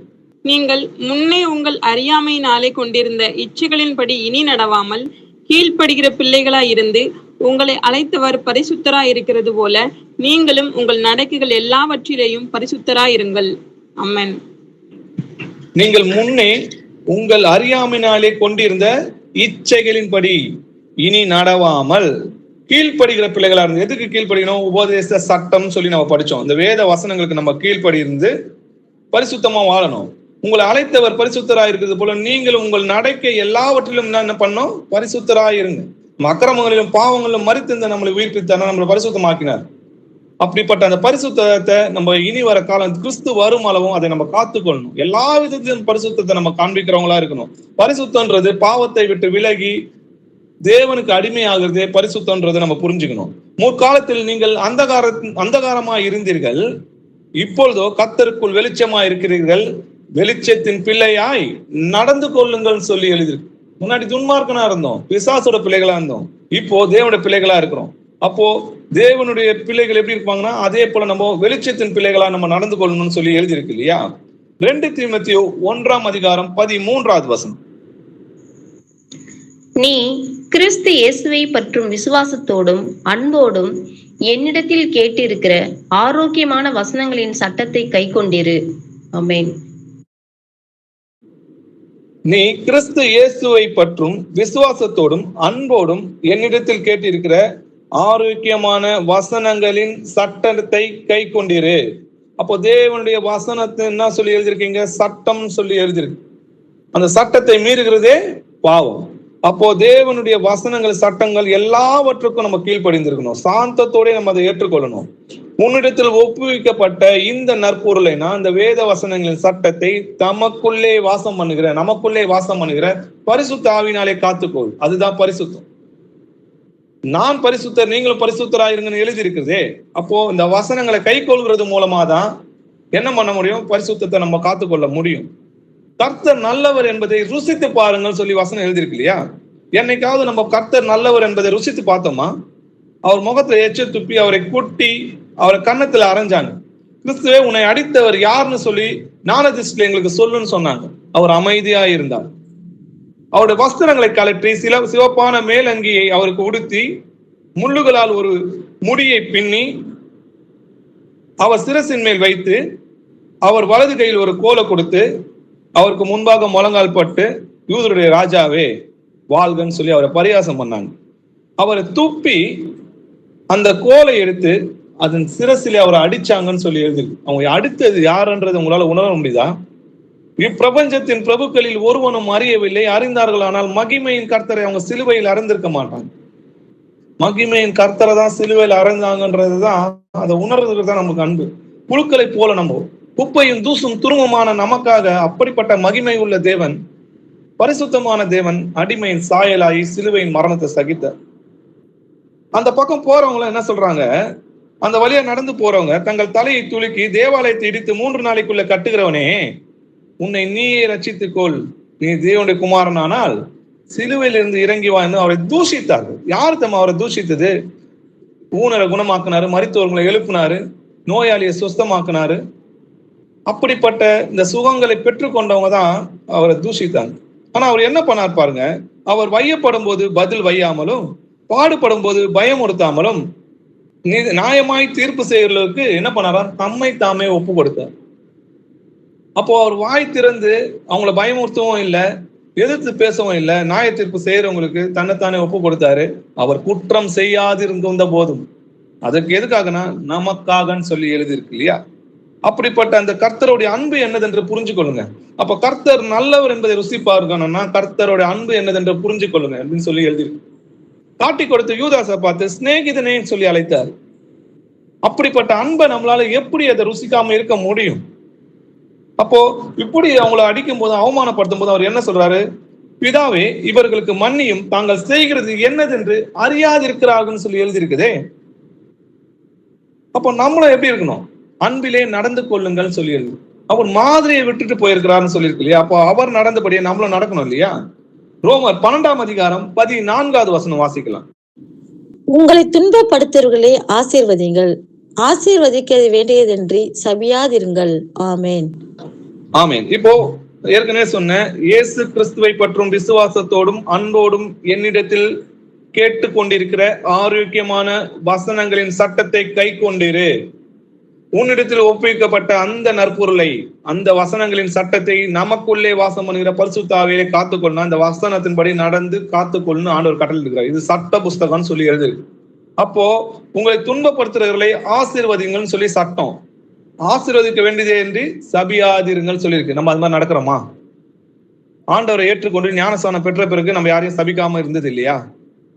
நம்ம துன்பப்படுத்துறவங்களை ஆசீர்வதிச்சோமா, பதிலுக்கு அவங்கள சபிச்சோமா அப்படின்றத நம்மளே ஆராய்ந்து பார்க்கணும். உபதேச சட்டங்களை நம்ம கை கொள்றோமா? வாசிக்கலாம். 1 தெசலோனிக்கேயர் 5ஆம் அதிகாரம் 15வது வசனம்.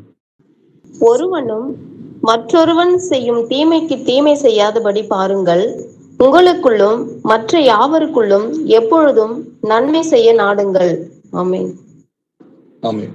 ஒருவனும் மற்றவனுக்கு செய்யும் தீமைக்கு தீமை செய்யாதபடி பாருங்கள், உங்களுக்குள்ளும் மற்ற யாவருக்குள்ளும் எப்பொழுதும் என்ன பண்ணுமா? நன்மை செய்ய நாடுங்கள்.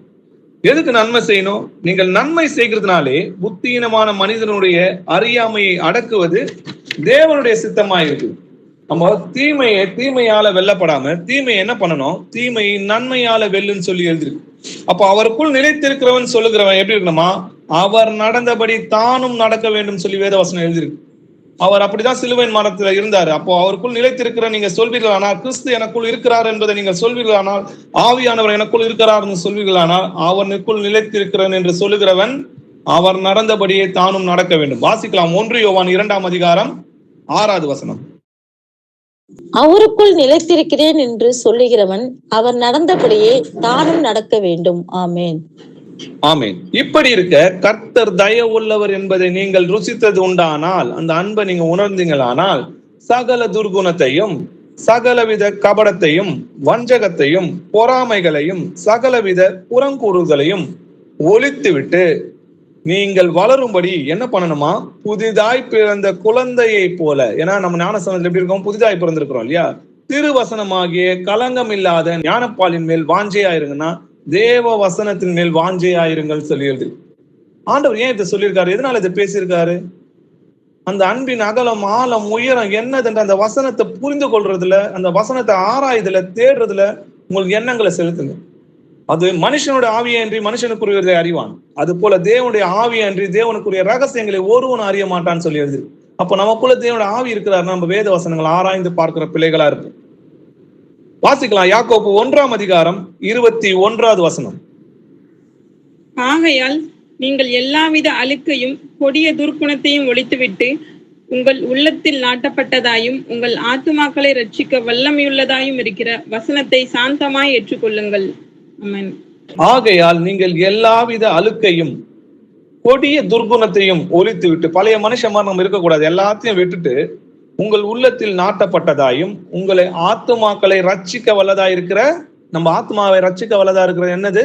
வசனத்தை சாந்தமாய் ஏற்றுக்கொள்ளுங்க. அதுக்கு தர்க்கம் பண்ணக்கூடாது, அது கூட வாக்குவாதம் பண்ணக்கூடாது. இதோ அடியேன் கேட்கிறேன்னு சொல்லி மட்டும்தான் நம்ம அந்த ஆண்டவர்கிட்ட நம்ம பேசணுமே தவிர, நம்மளை கிரியத்து கொல்லப்பட்டிருக்கிறோம், நம்ம தேவனுக்கு அடிமையா இருக்கிறோம், வாக்குவாதம் செய்கிறது எங்கள் சபைகளில் கிடையாதுன்னு சொல்லி எழுதியிருக்கு. சகல விதமான கசப்பும் கோபமும் மூர்க்கமும் கூக்குரலும் தூஷணமும் மற்ற எந்த துர்குணமும் உங்களை விட்டு நீங்க கடவது. ஒருவருக்கு ஒருவர் தயவாயும் மன உருக்கமாயும் இருந்து கிறிஸ்துவுக்குள் தேவன் உங்களை மன்னித்தது போல நம்மளும் என்ன பண்ணோம்? நீங்களும் ஒருவருக்கு ஒருவர் மன்னிங்கள். மன்னியாம இருந்துச்சுன்னா நம்மளுக்கு நித்திய ஜீவனே கிடையாது. நீங்கள் ஒருவரை ஒருவர் கடிந்து பச்சைப்பீர்களானால் அழிவீர்கள் சொல்லி எழுதியிருக்கு. அப்படி நீங்கள் ஒருவர் ஒருவர் அழியாதபடிக்கு எச்சரிக்கையா இருங்கன்னா மன்னிக்கணும்னு சொல்லி எழுதியிருக்கு. நான் எதை மன்னித்தனோ அதை கிறிஸ்துவோட சன்னிதானத்தில் மன்னித்திருக்கிறேன்னு சொல்லி எழுதியிருக்கு. எதனால? பிசாசனோட தந்திரங்கள் நமக்கு தெரியாதவைகள் அல்லவே. வாசிக்கலாம் கொலேசியர் 3:13 வசனம். ஒருவரை ஒருவர் தாங்கி ஒருவர் பேரில் ஒருவருக்கு குறைபாடு உண்டானால் கிறிஸ்து உங்களுக்கு மன்னித்தது போல ஒருவருக்கொருவர் மன்னியுங்கள். ஆமென். ஆமென். ஒருவரை ஒருவர் தாங்கி, சபையில எப்படி இருக்கணும்? ஒருவரை ஒருவர் தாங்கி ஒருவர் பேரில் ஒருவருக்கு குறைபாடு உண்டானால் கிறிஸ்து உங்களுக்கு மன்னித்தது போல ஒருவருக்கு ஒருவர் மன்னிங்க. நான் மன்னிக்க மாட்டேன்னு சொன்னா நம்ம தேவனுடைய ராஜ்யத்துக்கு போக முடியாது. உங்கள் அன்பு மாயமற்றதா இருப்பதாக பிரைஸ்லான்னு சொல்லிட்டு சும்மா வார்த்தையினால சொல்லிட்டு இருதயத்துல அவங்கள திட்டக்கூடாது. ஆண்டவர் நம்ம இருதயங்களை ஆராய்ந்து பார்க்கிறவரா இருக்கிறாரு. நம்ம எதிர்க்க இருக்கிற மனுஷன் நம்மளை நியாயத்திருக்க போறது இல்ல. நம்ம இருதயத்தை ஆராய்ந்து பார்க்கிற கர்த்தர் நம்மை நியாயத்திருப்பார் என்று பயந்து உங்கள் அன்பு மாயமற்றதா இருப்பதாக தீமையை வெறுத்து நன்மையை பற்றி கொண்டிருங்கள் சொல்லி எழுதியிருக்கு. 1 பேதுரு 1:22 வசனம் வாசிக்கலாம்.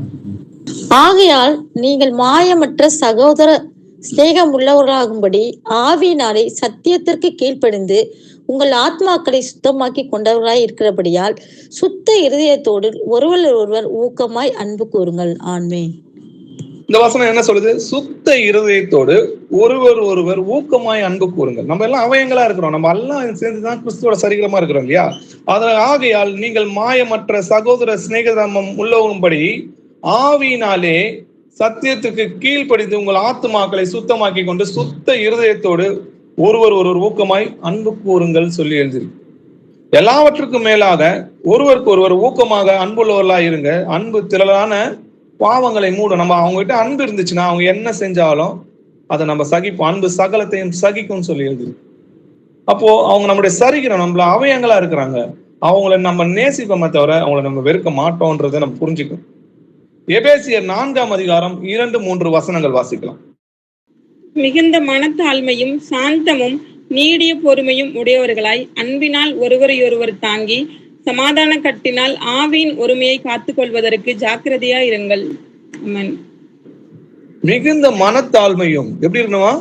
மனத்தாழ்மை கிடையாது, மிகுந்த மனத்தாழ்மையும் சாந்தமும் நீடிய பொறுமையும் உடையவர்களாய் அன்பினால் ஒருவரை ஒருவர் தாங்கி சமாதான கட்டினால் ஆவியின் ஒருமையை காத்துக் கொள்வதற்கு ஜாக்கிரதையா இருங்கன்னா, அப்போ சபையில சில உபத்திரங்கள் நம்மளுக்கு இருக்கும். சபைகளை மாத்திரம் கிடையாது, வெளியிலயும் வேலை ஸ்தலத்திலயும் எல்லா இடத்துலயும் நம்மளுக்கு சிலங்க கோபத்தை மூற்றுகளாதான் இருப்பாங்க இல்லையா? எரிச்சலை உண்டாக்குறவங்களா இருப்பாங்க. அப்ப நம்ம எப்படி இருக்கணுமா?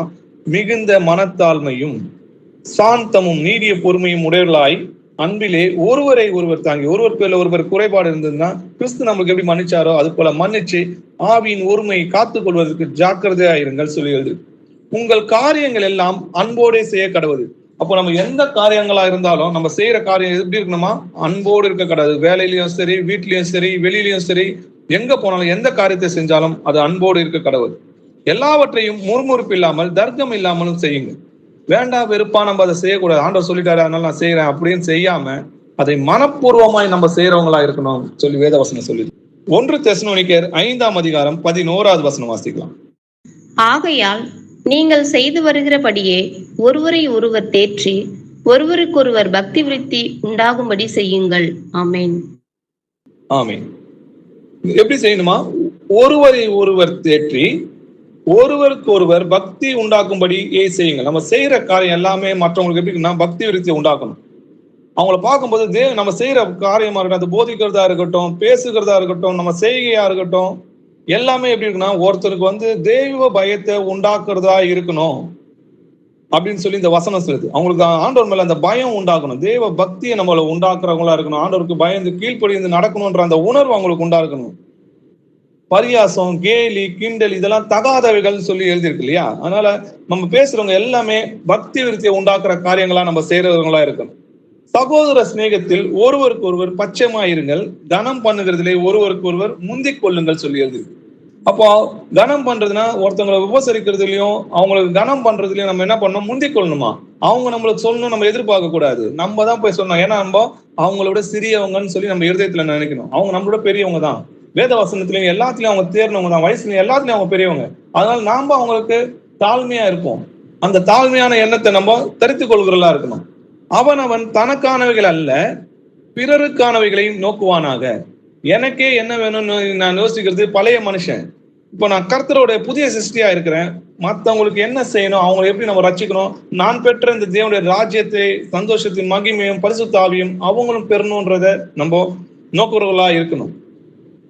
கலாத்தியர் 6ஆம் அதிகாரம் 2வது வசனம் வாசிக்கலாம். ஒருவர் பாரத்தை ஒருவர் சுமந்து இப்படியே கிறிஸ்துவினுடைய பிரமாணத்தை நிறைவேற்றுங்கள். ஆமென். ஒருவர் பாரத்தை ஒருவர் சுமந்து இப்படியே கிறிஸ்துவின் பிரமாணத்தை நிறைவேற்றுங்க. என் பாரத்தை நான் சுமப்பேனா அது நியாய பிரமாணம். அப்போ ஒருவர் பாரத்தை ஒருவர் சுமந்து அப்படியே கிறிஸ்துவின் பிரமாணத்தை நிறைவேற்றுங்க. கிறிஸ்துவ நம்முடைய பாவங்களுக்காக தான் சிலுவையில் அறையப்பட்டார் என்ற சிந்தையை உணர்ந்து அதன்படி செயல்படுங்க. தெய்வ பயத்தோட ஒருவருக்கு ஒருவர் கீழ்ப்படிந்திருங்கள். நீங்கள் மனுஷனுடைய கட்டளைகள் யாவற்றிற்கும் கர்த்தர் நிமித்தம் கீழ்ப்படியுங்கள். மேலான அதிகாரம் உள்ள ராஜானாலும் சரி, தீமை செய்கிறவர்களுக்கும் ஆக்கினையும் நன்மை செய்கிறவர்களுக்கு புகழ்ச்சியும் உண்டாகும்படி நம்ம என்ன பண்ணோமா? அவனால் அனுப்பப்பட்ட அதிகாரியானாலும் சரி, நான் பிசாசனால் அனுப்பப்பட்ட அதிகாரியானாலும் கீழ்ப்படிந்திருங்கள் சொல்லிடுது. ஏன்னா நன்மை செய்வதனாலே புத்தீனமான மனிதனுடைய அறியாமையை அடக்குவது தேவனுடைய சித்தமாய் இருக்கிறதுன்னு சொல்லி எழுது. அப்போ நன்மை செய்யும் போது அதுல இருந்து நம்மளை விலக்கிற கர்த்தர் நம்மை ரட்சிக்கிறார் சொல்லி எழுது. கெட்ட வார்த்தை ஒன்றும் உங்கள் வாயிலிருந்து புறப்பட வேண்டாம். பக்தி விருத்திக்கு ஏதுவான நல்ல வார்த்தை உண்டானால் அதையே பேசுறவனுக்கு பிரயோஜனமாக பேசுங்க. அப்ப கெட்ட வார்த்தை ஒன்றும் நம்ம வாயிலிருந்து வரக்கூடாது. நம்ம பேசுறது எல்லாமே எப்படி இருக்கணுமா? பக்தி விருத்தியை உண்டாக்குற நல்ல வார்த்தையை தான் நம்ம பேசணும். அப்படியே வம்பும் புத்தினமான பேச்சும் பரியாசமும் தகாதவைகள் சொல்லி எழுதிருக்கு. அதுக்கு பதிலாக நம்ம ஸ்தோத்திரம் சொல்லலாம். எங்கன்னா யாராவது பரியாசம் பண்றாங்க, கேலி பண்றாங்கன்னா அது உலகத்தார்ன்றது அறிந்து அந்த டைம்ல என்ன பண்ணோம்? நம்ம ஸ்தோத்திரம் சொல்லணும். ஆண்டவருக்கு தேவனின் மனதுக்குள் இருதயத்துக்குள் ஸ்தோத்திரம் சொன்னோம், அந்த இடத்தை விட்டு விலகுகளா இருந்து. 1 பேதுரு 3ஆம் அதிகாரம் 10-11 வசனங்கள் வாசிக்கலாம். ஜீவனை விரும்பி நல்ல நாட்களை காண வேண்டும் என்று இருக்கிறவன் பொல்லாப்புக்கு தன் நாவையும் கபடத்துக்கு தன் உதடுகளையும் விலக்கி காத்து பொல்லாப்பை விட்டு நீங்கி நன்மை செய்து சமாதானத்தை தேடி அதை பின்தொடர கடவன். ஆமென். ஜீவனை விரும்பி நல்ல நாட்களை காண வேண்டும் என்று விரும்புகிறவனா நித்திய ஜீவனுக்குள்ள பிரவேசிச்சு 1000 வருஷ அரசாட்சியை நீங்க உள்ள போகணும், தேவனுடைய கூட நம்ம இருக்கணும். அப்படியே அந்த வசந்த காலம் சொல்லி எழுதிருக்கு இல்லையா? அந்த வசந்த காலத்துக்குள்ள நீங்க போனோம்னா பொல்லாப்புக்கு தன் நாவையும் கபடத்துக்கு தன் உதடுகளையும் விலக்கி காத்து பொல்லாப்பை விட்டு நீங்கி நன்மை செய்து சமாதானத்தை தேடி அதை பின்தொடர்கிறோம். அப்படின்னா தான் நம்ம பிழைப்போம். நாவ் அடக்கம் இருந்தாதான் தேவனுடைய ராஜ்யத்துக்கு நம்ம போக முடியும். மோசம் போகாதிருங்கள், ஆகாத சம்போஷணைகள் நல் ஒழுக்கங்களை கெடுக்கும். நம்ம ஆகாத சம்போஷணங்கள் வைத்திருப்போமானா நம்ம நல்வழியில நடக்க முடியாது. எதெல்லாம் நம்மளுக்கு பொல்லாப்பாய் தோன்றுகிற எல்லாவற்றையும் என்ன பண்ணோம்? விட்டு விலகுன்னு சொல்லி எழுதியிருக்கு. உலகத்திலும் உலகத்தில் உள்ளவையும் அன்பு கூறாதீர்கள். ஒருவன் உலகத்தில் அன்பு கூர்ந்தால் அவனிடத்தில் பிதாவின் அன்பு இல்லை. ஏன்னா இந்த உலகத்தின் அதிபதியால் உண்டாயிருக்கிறது இந்த உலகம். இந்த உலகத்தின் கிரியை எல்லாமே யாரால உண்டாயிருக்குது? இந்த பொல்லாத கிரியைகள் எல்லாமே பிசாசினால் உண்டாயிருக்கு. அந்த பொல்லாத கிரியை நான் அன்பு கூறுவேனா, நான் தேவனிடத்துல அன்பு கூறல அப்படின்னு சொல்லி எழுதியிருக்கு. ரோமர் 12ஆம் அதிகாரம் 2வது வசனம் வாசிக்கலாம். நீங்கள் இந்த பிரபஞ்சத்திற்கு ஒத்த வேஷம் தெரியாமல் தேவனுடைய நன்மையும் பிரியமும் பரிபூரணமான சித்தம் என்னதென்று பகுத்தறியத்தக்கதாக உங்கள் மனம் புதிதாகிறதினாலே மறுரூபமாகுங்கள். ஆமென். ஆமென். நீங்கள் இந்த பிரபஞ்சத்திற்கு ஒத்த வேஷம் தெரியாமல், இந்த உலகத்துக்கு அவங்க எப்படி இருக்கிறாங்க அந்த மாதிரி நம்ம இருக்க கூடாதுன்னு வசனம் சொல்லுது. நம்ம தேவனுடைய பிள்ளைகளாக்க மாட்டோம். ஏற்கனவே துன்மார்க்கமா இருந்தோம். இப்பதான் ஆண்டவர் நம்மளை விடுதலை ஆக்கிட்டாரு. நம்ம திரும்பவும் போய் இதே இந்த ஸ்டேட்ல புலர்வா நம்ம இராம இந்த பிரபஞ்சத்திற்கு ஒத்த வேஷம் தெரியாமல் தேவனுடைய நன்மையும் பிரியமும் பரிபூர்ணமான சித்தம் என்னதென்று பகுத்தறியத்தக்கதாக, அதாவது புத்தி உள்ள பிள்ளைகளாக இருந்து உங்கள் மனம் புதிதாகுதுனாலே மறுரூபமாங்க. நம்ம மனம் புதிதாகுதுன்னா புதிய ஆவி உள்ளவராகி புதிய அந்த பழைய செய்கைகளை ஒழித்து விட்டு புதிய அந்த வசனத்திற்கு கீழ்ப்படிந்து அதன்படி நடக்கிறவங்கன்னு சொல்லி எழுதியிருக்கு.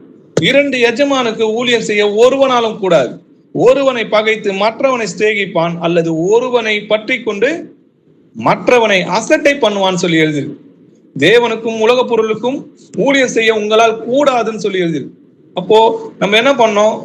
உலகத்துக்கு அடிமையா ஆக கூடாது. எல்லாவற்றையும் அனுபவிக்க எனக்கு அதிகாரம் உண்டு, எதற்கும் நான் அடிமை ஆக மாட்டேன்னு சொல்லி எழுதியிருக்கு. அப்போ நம்ம எல்லாவற்றையும் அனுபவிக்கலாம். ஆனா அது இயேசு கிறிஸ்துவை காட்டிலும் அதிகமாக என்னை இழுக்குதுன்னா அதுக்கு நம்ம அடிமையா போறோம்னு அர்த்தம். அப்போ நம்ம அதை செய்யக்கூடாது. எல்லா இடத்துலயும் நம்ம இச்சையடக்கமா இருக்கணும். வசனம் சொல்லுது, பந்தயத்துக்கு போராடுகிற யாவரும் எல்லாவற்றையும் இச்சையடக்கமா இருப்பாங்க இல்லையா? அவர்கள் அழிவுள்ள கிரீடத்தை பெறும்படிக்கு அப்படி செய்யறாங்க. நம்மளோ அழிவில்லாத கிரீடத்தை பெறும்படிக்காக அப்படி செய்கிறோம். அதனாலதான் அந்த உலகத்துக்கு விலகி நம்மளை காத்துக்கொள்றோம். நம்ம இந்த இப்படி நம்ம இச்சையடக்கமா இருந்து நம்மளை காத்துக்கொண்டோம்னா அழிவில்லாத கிரீடத்தை நம்ம பெறுவோன்றத நம்பிக்கை உள்ளவர்களா நம்ம இருக்கணும். தேவ சமாதானம் உங்கள் இருதயங்களில் ஆழக்கழுவது, இதற்கென்று நீங்கள் ஒரே சரீரமாக நம்ம கிறிஸ்துக்குள் நம்மளை அழைக்கப்பட்டிருக்கிறார். அதனால நன்றி அறிதல் உள்ளவராக இருங்க. நமக்காக ஜீவனை கொடுத்திருக்கிறார். அவரை காட்டிலும் நம்ம வேற யாரையாவது நேசிக்கிறோமானா நம்ம விக்கிரகாராதனை செய்யறோம்னு சொல்லி வேதவசனம் சொல்லி. அப்போ தன் சகோதரனையாவது தன் மனைவியாவது தன் பிள்ளையாவது என்னிலும் அதிகமாய் நேசிக்கிறவன் தேவனுடைய ராஜ்யத்துக்கு உகந்தவன் அல்ல. அப்போ ஆண்டவர் என்ன சொல்றாரு? குடும்பமே நமக்கு அவர் தான் கொடுத்தாரு, வாழ்க்கை நமக்கு அவர் தான் கொடுத்தாரு. அப்போ அவரை காட்டிலும் நம்ம வேற யாரையும் அதிகமா நேசிக்க கூடாது. நம்ம சிந்தனை செயல் எல்லாமே அவரை பற்றி தான் இருக்கணும். அவர் தான் நமக்கு எல்லாத்தையும் உண்டாக்கணும். முதலாவது தேவனுடைய ராஜ்யத்தை நீதியை தேடுங்க, இதெல்லாம் தானா கிடைக்கும் சொல்லி எழுதியிருக்கு இல்லையா? இப்போ இப்படிப்பட்ட அன்பு என்னதென்று நமக்கு சொல்லியிருக்கிறாரு, அதை புரிய வச்சிருக்காரு. அந்த அறிவு கட்ட முடியாத அன்பை நம்ம உணர்ந்திருக்கிறோம். அப்படி இருந்து சத்தியத்திற்கு கீழ்ப்படியாம அந்த அன்பை அசட்டை பண்ணுகிறவங்கள சபிக்கப்பட்டவங்கன்னு சொல்லி எழுதியிருக்குது. நியாயம் தானே? கர்த்தர் நீதி உள்ளவர் இல்லையா? அதனால்தான் ஒருவன் கர்த்தராக இயேசு கிறிஸ்துவிடத்தில் அன்பு கூறாமல் போனால் அவன் சபிக்கப்பட்டவன். நம்முடைய கர்த்தராக இயேசு கிறிஸ்து வருகிறார்னா அவர் நியாயம் தீர்க்க வருகிறார்னு சொல்லி எழுதியிருக்கு. கீழ்ப்படியாதவருக்கு உக்கிரமான கோபாக்கனை உண்டுன்றது வேதவசனம் சொல்லுது. வாசிக்கலாம். ரோமர் 2ஆம் அதிகாரம் 8வது வசனம். சண்டைக்காரராய் இருந்து சத்தியத்திற்கு கீழ்ப்படியாமல் அநியாயத்திற்கு கீழ்ப்படுகிறவர்களுக்கோ உக்கிர கோபாக்கினை வரும். ஆமேன். சண்டைக்காரராய் இருந்து சத்தியத்திற்கு கீழ்ப்படியாமல் அநியாயத்துக்கு கீழ்ப்படுகிறனா இந்த உலகத்துக்கு அடிமையா இருந்து கீழ்ப்படுகிறது எல்லாருக்கும் என்ன வருமா? உக்கிர கோபாக்கினை வரும். அதுதான் ஆக்கினை, தீர்ப்பு, நரகன்றதை நம்ம புரிஞ்சுக்கணும். 2 தெசலோனிக்கேயர் 1ஆம் அதிகாரம் 7-10 வசனங்கள் வரைக்கும் வாசிக்கலாம். தேவனை அறியாதவர்களுக்கும் நம்முடைய கர்த்தராகிய இயேசு கிறிஸ்துவின் சுவிசேஷத்திற்கு கீழ்ப்படியாதவர்களுக்கும் நீதியுள்ள ஆக்கினையை செலுத்தும்படிக்கு கர்த்தராகிய இயேசு தமது வல்லமையின் தூதரோடும் ஜுவாலித்து எரிகிற அக்கினையோடும் வானத்திலிருந்து வெளிப்படும் போது அப்படியாகும். அந்நாளிலே தம்முடைய பரிசுத்தவான்களில் மகிமைப்படத்தக்கவராயும் நீங்கள் எங்களுடைய சாட்சியை விசுவாசித்தபடியினாலே உங்களிடத்திலும் விசுவாசிக்கிறவர்கள் எல்லாரிடத்திலும் ஆச்சரியப்படத்தக்கவராயும் அவர் வரும்போது அவர்கள் கர்த்தருடைய சன்னிதானத்திலிருந்தும் அவருடைய வல்லமை பொருந்திய மகிமையில் இருந்தும் நீங்களாகி நித்திய அழிவாகிய தண்டனையை அடைவார்கள். அம்மன். ஆமென். நம்முடைய கர்த்தராகிய இயேசு கிறிஸ்துவிடத்தில் ஒருவன் அன்பு கூறாமல் போனால் அவன் சபிக்கப்பட்டவனா இருக்க கடவுள். நம்முடைய கர்த்தர் வருகிறார்னு சொல்லி எழுதிருக்கு இல்லையா? எதற்கு வராரு பாருங்க. அந்த அன்பு கூறாதவங்களை தண்டிக்கிறதுக்காக தான் வராரு. தேவனை அறியாதவர்களும் நம்முடைய கர்த்தராகிய இயேசு கிறிஸ்துவின் சுவிசேஷத்திற்கு கீழ்ப்படியாதவர்களும் நீதி உள்ள ஆக்கினை செலுத்தும்படி. அப்ப தேவனை அறியாதவங்க வரும் இந்து மட்டுமோ முஸ்லிம்ஸ் மட்டுமோ கிடையாது. இயேசுவை தேவன் என்று, கர்த்தர் என்று, ஒரே தேவன் தான் நமக்காக மனிதனாய் இறங்கி வந்தார் என்றது அறியாதவங்களும், இயேசு கிறிஸ்து அறிஞ்சிட்டோம், இயேசு நாமத்துக்கு ஞானஸ்தானம் எடுத்திருப்பாங்க, ஆனா வசனத்துக்கு ஒண்ணுத்துக்கும் கீழ்ப்படியாம இருப்பாங்க. அவங்க தன்னுடைய மனம் என்ன சொல்லுதோ, இருதயத்தின் இச்சைகள் எப்படி இருக்கோ அப்படியே இன்னமும் நடந்து கொண்டு இருக்கிறவங்களா இருக்காங்க. அப்படிப்பட்டவங்களுக்கு நீதி உள்ள ஆக்கினையை செலுத்தும்படிக்கு கர்த்தராகிய இயேசு தமது வல்லமையின் தூதரோடும் ஜுவாலித்து எரிகிற அக்கினியோடும் வானத்திலிருந்து வெளிப்படும் போது அப்படி ஆகும்னா ஆண்டவர் வருகிறார், அவங்களை நியாயத்திற்கு வருகிறார்னு சொல்லி எழுது. அந்நாளில் தம்முடைய பரிசுத்தவான்களில் மகிமைப்படத்தக்கராயும் நீங்கள் என்னுடைய சாட்சியை விசுவாசித்தபடினாலையும் உங்களிடத்திலும் விசுவாசிக்கிறவர் எல்லோரிடத்திலும் அவர் ஆச்சரியப்படத்தக்கவராய் அவர் வரும்போது, இந்த கீழ்ப்படியாதவங்க எங்க இருப்பாங்கன்னு பாருங்க, அவர்கள் கர்த்தருடைய சன்னிதானத்தில் இருந்து அவருடைய வல்லமை பொருந்திய மகிமையில் இருந்தும் நீங்களாகி நித்திய அழிவை தண்டனையும் அடைவார்கள்னு சொல்லி எழுதியிருக்கு. எவ்வளவு ஜாக்கிரதையா இருக்கணும் பாருங்க. விபச்சாரக்காரனாவது, அசுத்தனாவது, விக்கிர ஆராதனைக்காரனாகிய பொருளாசைக்காரனாவதுன்னு சொல்லி எழுதியிருக்கு. அப்போ பொருளாசையை பத்தி இங்க என்ன சொல்லியிருக்கு? விக்கிர ஆராதனை சொல்லி எழுதியிருக்கு.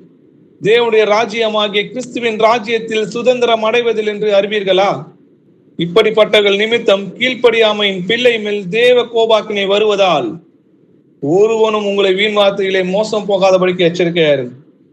பட்டயத்துக்கு பயப்படுங்கள், நியாய தீர்ப்பு உண்டு என்பதை நீங்கள் அறியும் பொருட்டு மூர்க்கமானது பட்டயத்தினால் உண்டாகும் ஆக்கினையை உண்டு வரப்பன். இப்போ கர்த்தருக்கு பயப்படும், தேவனுக்கு பயந்து அஞ்சி நடுங்கி அவருடைய கட்டளைகளை கை கொள்கிறவன் பாக்கியம். அவருக்கு கட்டளைக்கு கை கொள்கிறதே ஞானம் புத்தின்னு சொல்லி எழுதியிருக்கு. தீமையை விட்டு விலகுவதே ஞானம், கர்த்தருக்கு பயப்படுகிறதே ஞானம். அப்போ கர்த்தர் நியாயத்தில கொண்டு வருவார், நம்ம செய்யற எல்லா காரியத்திலும் நியாயத்தில கொண்டு வருவார். அப்போ அவர் எல்லா காரியங்களுக்கும் நமக்கு பயந்து அன்போடு அவருடைய வசனத்தை கை கொண்டு அவருடைய பிள்ளைகளா நம்ம இருக்கணும் இல்லையா? அவருக்கு நித்திய ஜீவனை நமக்கு கொடுக்கிறேன்னு சொல்லி இருக்கிறாரு.